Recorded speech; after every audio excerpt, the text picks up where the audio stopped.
Welcome to the Bible Book Club. Now, some of you have asked if you can give to the podcast, and for the first time ever, the answer is yes. Bible Book Club is officially a nonprofit, and you can give to it. So, what are you giving to? Well, we're rather simple in our structure. Heather, Buck, Haley, and I do this in our free time. That means all of your gifts will be used to reach new listeners. Currently, the podcast has grown by word of mouth and just $1,000 a month of personal funds used to reach new listeners through digital ads. But think about how much we could grow the podcast in 2025 if you gave and we doubled or tripled that monthly spend. Ponder the math and consider giving today so that we can reach more listeners like you. We will put the link to donate in the show notes. Thank you for listening and giving. This is the Bible Book Club, the book of 1 Chronicles. Welcome to the club.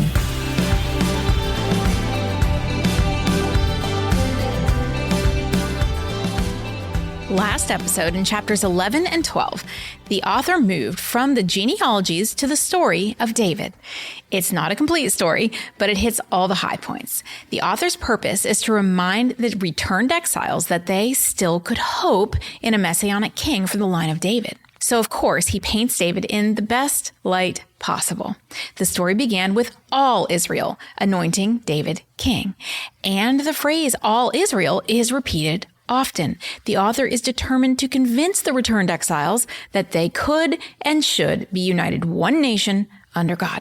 Next, David conquered Jerusalem and made it the capital of Israel. Then the author went back a little in time to explain the men who had supported David early on when he was on the run from Saul. And I think that could be what makes Chronicles a little bit confusing. It jumps way around in the timeline. It's definitely confusing for me that way. These were David's mighty men and included the mighty 3 and the mighty 30, along with many warriors from different tribes and several other nations. The chronicler ended by reminding the returned exiles that these men were determined to make David king over all Israel. And when he became king, there was joy in Israel.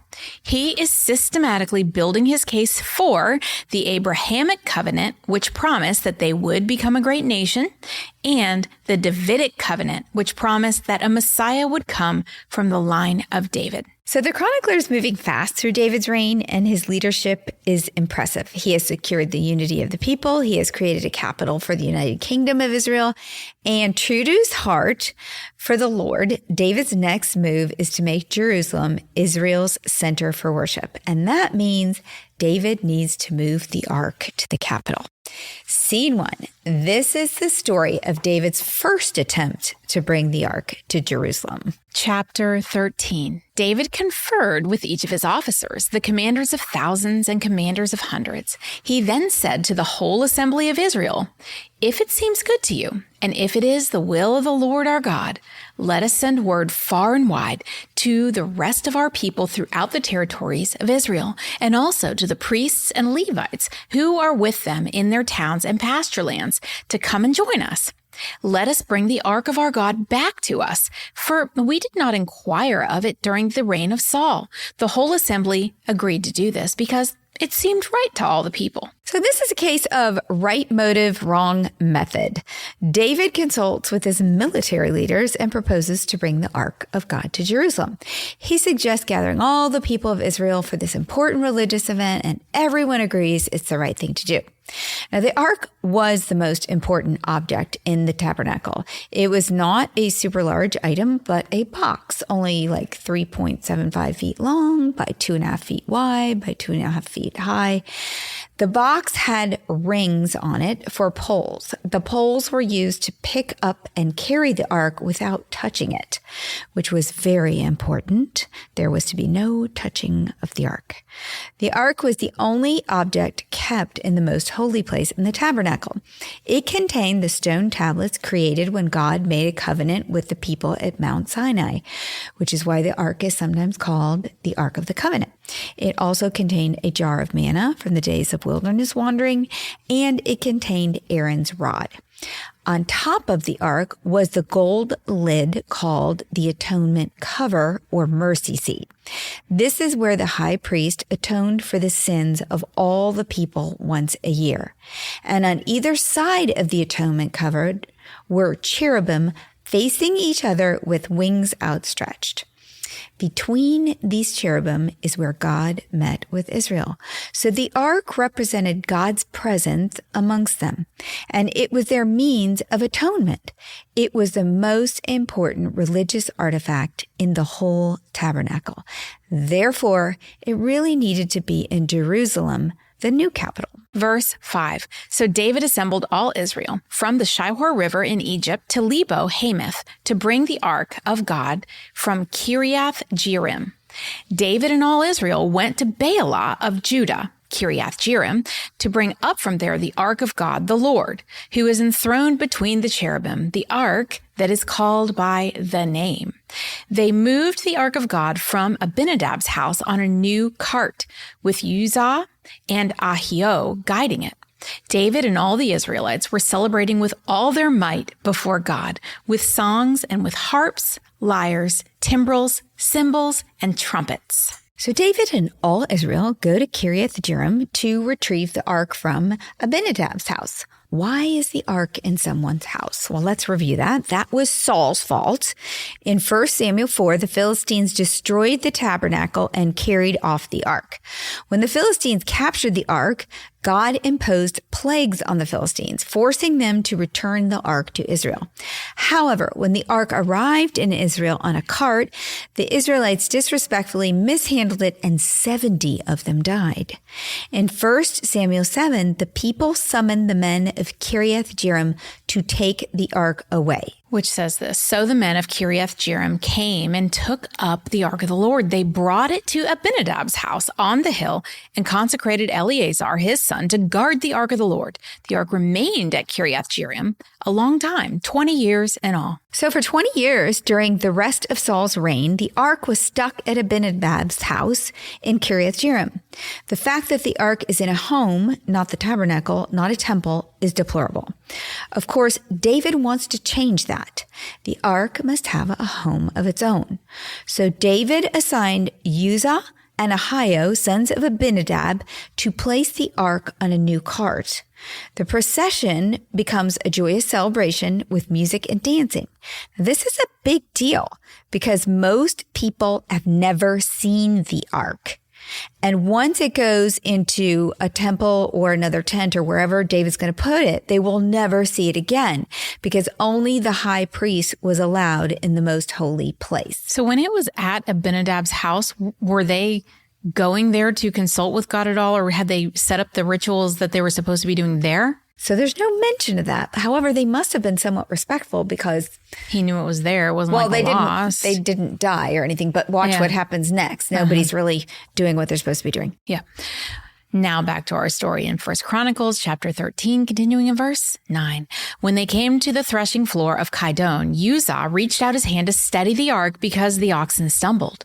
The Lord's anger burned against Uzzah, and he struck him down because he had put his hand on the ark.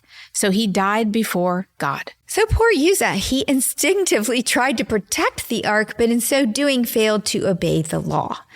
Uzzah, we learn in verse 3, was Abinadab's son, and he was a leader of this operation, so he should have looked into the laws about how to transport the ark. The Ark of the Covenant was not supposed to be transported on a cart. According to God's instructions in Exodus 25, the ark was to be carried by the Levites, specifically the Kohathites, on foot, using poles inserted through rings on the sides of the ark. Ultimately, David should have known the law too. And if he had, the ark wouldn't have tipped and Uzzah wouldn't have died. David should have also remembered why the ark was in Abinadab's home in the first place and that 70 men had died moving the ark incorrectly. Verse 11. Then David was angry because the Lord's wrath had broken out against Uzzah, and to this day that place is called Perez Uzzah. David was afraid of God that day and asked, "How can I ever bring the ark of God to me?" He did not take the ark to be with him in the city of David. Instead, he took it to the house of Obed-Edom the Gittite.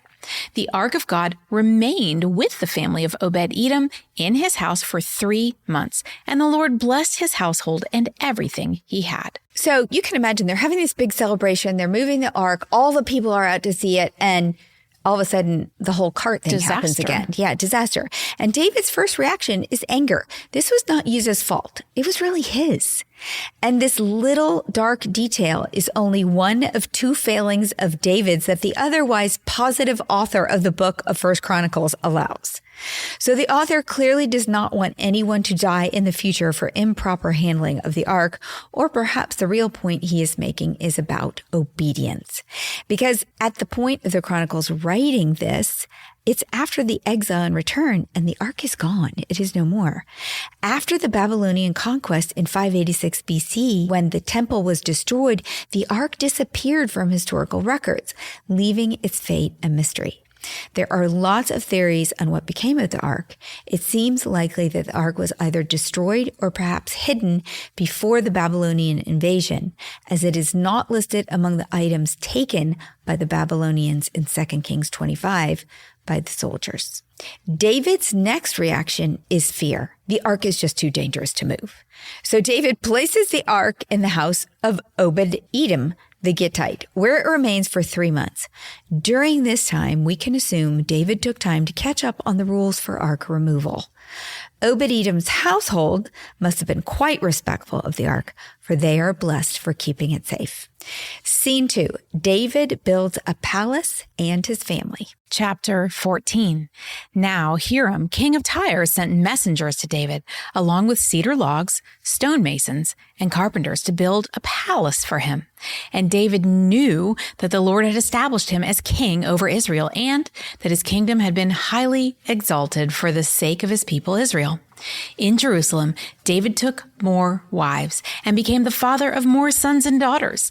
These are the names of the children born to him there: Shammua, Shobab, Nathan, Solomon, Ibhar, Elishua, Eliphet, Nogah, Nepheg, Japhia, Elishma, Beelida, and Eliphalet. David became more powerful for one reason: the Lord was with him. Now, David had been anointed by God to be king about 15 years before he was made king by the people at Hebron. During those 15 years, he was chased in the wilderness by Saul, and he was often discouraged and even doubted at times if what God had promised would ever happen. He wrote about these struggles in the Psalms. But finally, David has arrived. He is recognized by all of Israel, and his reputation is so great that other nations hear about it. Hiram, the king of Tyre, a rich ally, sends the resources for David to build a palace. Now, in the future, this king will also help Solomon in the temple construction. To the world, Israel has arrived. The country has a powerful king, a real capital, and now a palace. But with power comes fame and followers, and another hint of future trouble. At this point, David already had 7 wives and 6 sons. Now, living in the capital, in a palace, the new king has taken more wives. David's accumulation of women was a direct violation of Deuteronomy 17:17, which says this: a king must not take many wives, or his heart will be led astray. With David's rise to power, many countries and tribes would have sought political alliances with him. And during the day, that meant gifts and strategic marriages. The gifts could be beautiful women or concubines, and the marriages would have been with daughters of other kings. David could have refused such gifts. Clearly, he did not. And that leaves the door open for David, the man after God's heart, to allow his own heart to be led astray. Of course, the chronicler mentions none of that. He totally skips Bathsheba. He only wants to encourage the returned exiles with the image of a perfect King David. But we have read 2 Samuel and 1 Kings. We know that David was far from perfect. He loved the Lord with all his heart, but David was human and his sin prevailed at times. Only Christ was perfect. He was the Messiah that the chronicler could only dream of. Scene 3, the Philistines, David's enemy for life. David's history with the Philistines began when he killed Goliath as a teenager. In the years that followed, he killed hundreds of Philistines in battle. He used them strategically for his own purposes while living among them and supposedly working for them, but undermining them at the same time. The bottom line was that David had become the Philistines' military nightmare, and now he was king, with the Philistines' greatest enemy, Israel, a united force behind David. The Philistines could not sit back and allow it. And now back to our story in 1 Chronicles chapter 14, continuing in verse 8. When the Philistines heard that David had been anointed king over all Israel, they went up in full force to search for him. But David heard about it and went out to meet them. Now, the Philistines had come and raided the valley of Rephaim. So David inquired of God, "Shall I go and attack the Philistines? Will you deliver them into my hands?" The Lord answered him, "Go, I will deliver them into your hands." So David and his men went up to Baal Perazim, and there he defeated them. He said, "As waters break out, God has broken out against my enemies by my hand." So that place was called Baal Perazim. The Philistines had abandoned their gods there, and David gave orders to burn them in the fire. Once more, the Philistines raided the valley. So David inquired of God again, and God answered him, "Do not go directly after them, but circle around them and attack them in front of the poplar trees. As soon as you hear the sound of marching in the tops of the poplar trees, move out to battle, because that will mean that God has gone out in front of you to strike the Philistine army." So David did as God commanded him, and they struck down the Philistine army all the way from Gibeon to Gezer. So David's fame spread throughout every land, and the Lord made all the nations fear him. This scene describes two battles. Both take place in the valley of Rephaim. The valley is named after a giant Philistine named Rapha. The Rephaim are his descendants. Ironically, David is once again going up against a Philistine giant. The valley is geographically pivotal because it was located on the border between Benjamin and Judah. If the Philistines won the valley, it would cut David off from all the Israelites in the north. But David does not fail, as Saul had, because David inquires of the Lord, unlike Saul, who did not. And so God does not fail to give David success. In the first battle, the Lord promises to deliver the Philistines into David's hands. David defeated them and burned all of the Philistine idols. Now, the burning of the Philistine idols was contrary to the practice of the day. Most victors in different cultures kept the idols as spoils of war. The Philistines had done that to Israel when they took the ark. Remember, we just talked about that a few minutes ago. And in the ancient world, war wasn't just a military conflict, it was a spiritual showdown. When nations went to war, they believed their gods were fighting too. So when one side won, they thought it meant our God is stronger than your God. So taking the enemy's idols was proof of their God's divine superiority. But idols are a temptation to the Israelites and to worship. But idols are a temptation to worship, and David wisely gets rid of them by burning them. In the second battle, the Lord tells David to wait to attack until the sound of marching in the tops of the poplar trees. This was the sound of the army of the Lord advancing before them. Scene 4, David's final attempt to bring the ark to Jerusalem. Before we dig into that, I want to talk about why the tabernacle and the ark were so important that David is probably going to risk lives again trying to get that ark to Jerusalem. Because in Exodus 25, God explained, "The Lord said to Moses, 'Tell the Israelites to bring me an offering. You are to receive the offering for me from everyone whose heart prompts them to give.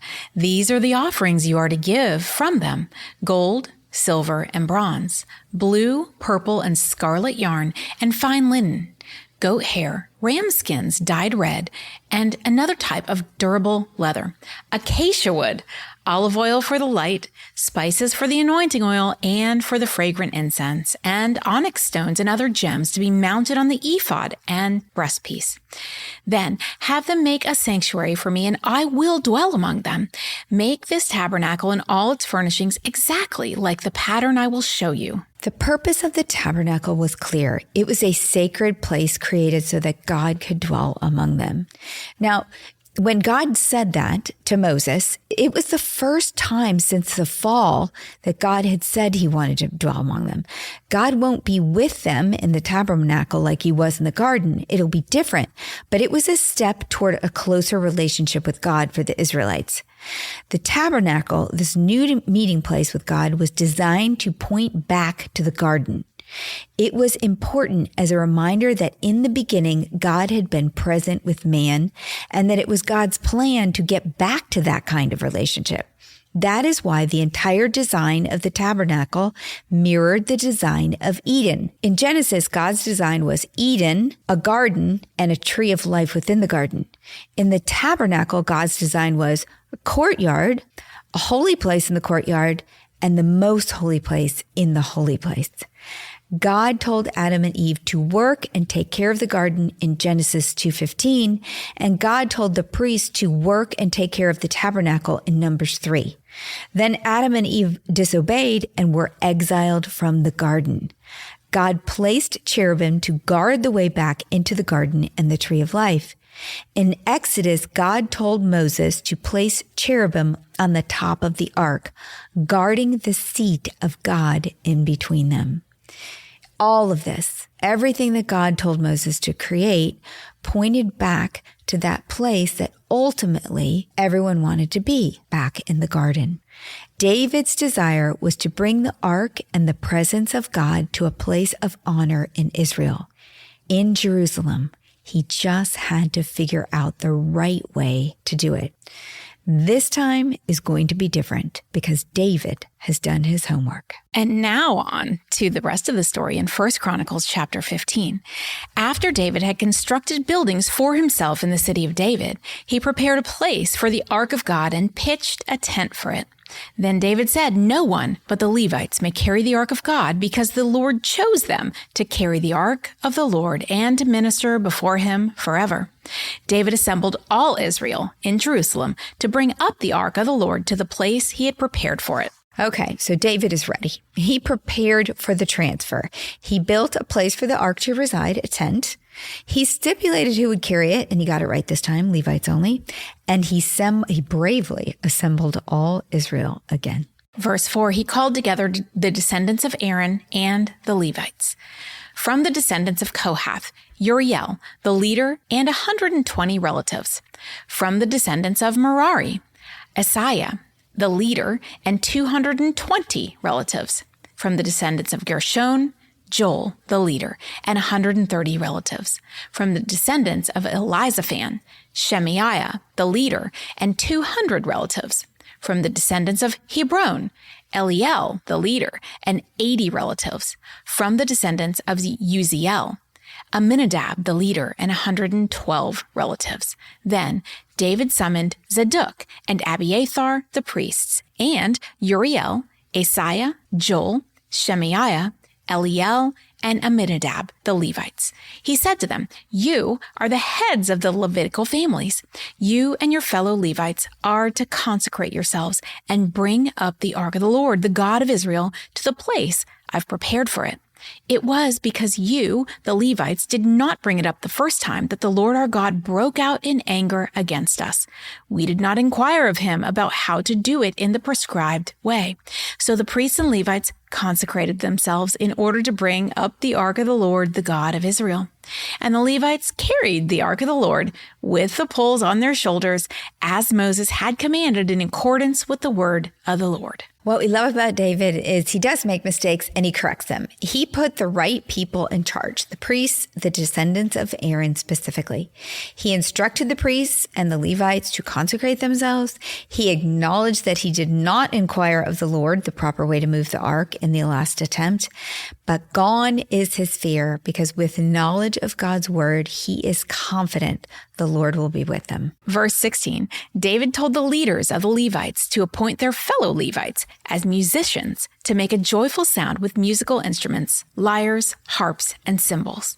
So the Levites appointed Heman, son of Joel, from his relatives, Asaph, son of Berechiah, and from their relatives, the Merarites, Ethan, son of Cushiah, and with them, their relatives next in rank: Zechariah, Jaziel, Shemiramoth, Jehiel, Uni, Eliab, Benaiah, Maaseiah, Mattathiah, Eliphalahu, Mechaniah, Obed-Edom, and Jael, the gatekeepers.